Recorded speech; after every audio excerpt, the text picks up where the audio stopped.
She was young, experienced, and trusted by the orcas she worked beside. But on July 8th, during a routine session at SeaWorld San Diego, everything went wrong. Two killer whales, Orchid and Splash, dragged trainer Tamari Tollison beneath the surface.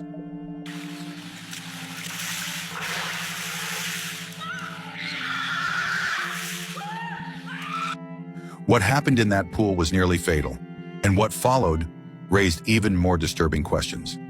This is the story SeaWorld never wanted you to hear.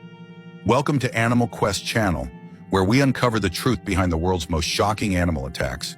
If this is your kind of story, subscribe, like, and share to support more documentaries like this. Wait, before we start, who is Tamari?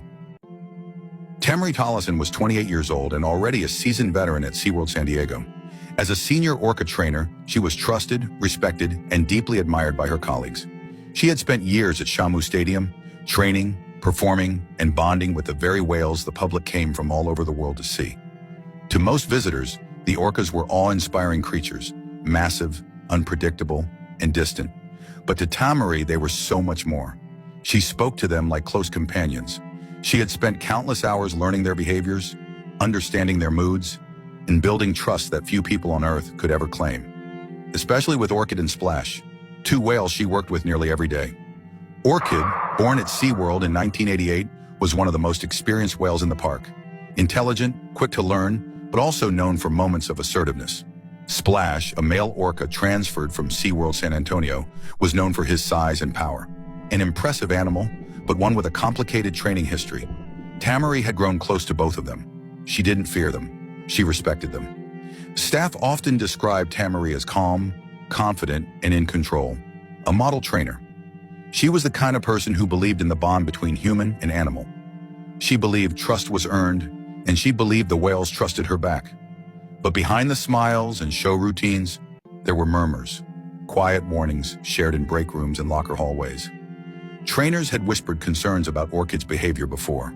There had been incidents, nothing fatal, nothing public, but moments when she'd tested boundaries. Tamari knew the risks, everyone in that stadium did, but she also believed in what she was doing. She believed in the whales, and that morning, July 8th, 2002, was supposed to be like any other. But was something already off? Could anyone have seen what was about to happen? Because just hours later, that same stadium would fall silent, and Tamari Tollison would be fighting for her life beneath the surface. It was Monday morning, July 8th, 2002, and the sun rose bright over SeaWorld San Diego. The air was warm, the park quiet before the gates opened, and behind the scenes, preparations were already underway for the first show of the day at Shamu Stadium. For Tamari Tollison, it was just another shift. She arrived early, walked the same concrete path she always did, nodded to colleagues setting up for the mid-morning crowd. Everything felt routine, familiar. Inside the back pools of Shamu Stadium, Orchid and Splash swam in wide circles, cutting through the water with effortless grace.